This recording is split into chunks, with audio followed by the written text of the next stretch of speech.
Praise the lord. ಇಬ್ರಾಯರಿಗೆ ಬರೆದ ಪತ್ರಿಕೆ 11:4. ನಂಬಿಕೆಯಿಂದಲೇ ಹೇಬೇಲನು ಕಾಯಿನನ ಯಜ್ಞಕ್ಕಿಂತ ಶ್ರೇಷ್ಠವಾದ ಯಜ್ಞವನ್ನು ದೇವರಿಗೆ ಸಮರ್ಪಿಸಿದನು. ವಾಕ್ಯ ಭಾಗವು ಹೇಬೇಲಿನ ಒಂದು ಅರ್ಪಣೆಯನ್ನು ಅವರ ಅಣ್ಣ ಕಾಯಿನನ ಅರ್ಪಣೆಗಿಂತ ಶ್ರೇಷ್ಠವಾದದ್ದು ಅಂತ ಹೇಳ್ತಾ ಇದೆ. ಅದು ಹೇಗೆ ಅಂತ ನೋಡೋಣ. ಆದಿಕಾಂಡ 4:3-4. ಕಾಲಾಂತರದಲ್ಲಿ ಕಾಯಿನನು ಹೊಲದ ಬೆಳೆಯಲ್ಲಿ ಕೆಲವನ್ನು ತಂದು ಯೆಹೋವನಿಗೆ ಕಾಣಿಕೆಯಾಗಿ ಸಮರ್ಪಿಸಿದನು. ಹೇಬೇಲನು ಹಾಗೆಯೇ ತನ್ನ ಹಿಂಡಿನಿಂದ ಚೊಚ್ಚಲ ಕುರಿಗಳನ್ನು ಕಾಣಿಕೆಯಾಗಿ ತಂದು ಅವುಗಳ ಕೊಬ್ಬನ್ನು ಹೋಮ ಮಾಡಿದನು.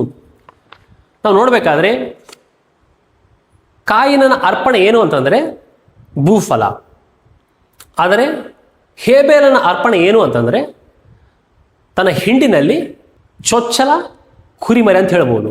ಅಂದರೆ ಹೇಬೇಲನ ಅರ್ಪಣೆಯಲ್ಲಿ ನಾವು ರಕ್ತವನ್ನು ಕಾಣಬಹುದು. ಇದು ಕಾಯಿನನ ಅರ್ಪಣೆಯಲ್ಲಿ ಕಾಣುವುದಿಲ್ಲ. ಅದಕ್ಕಂತೇಳಿ ಹೇಬೇಲನ ಅರ್ಪಣೆ ಕಾಯಿನನ ಅರ್ಪಣೆಗಿಂತ ಶ್ರೇಷ್ಠವಾದಂತೇಳಿ ವಾಕ್ಯ ಭಾಗ ಹೇಳ್ತಾ ಇದೆ.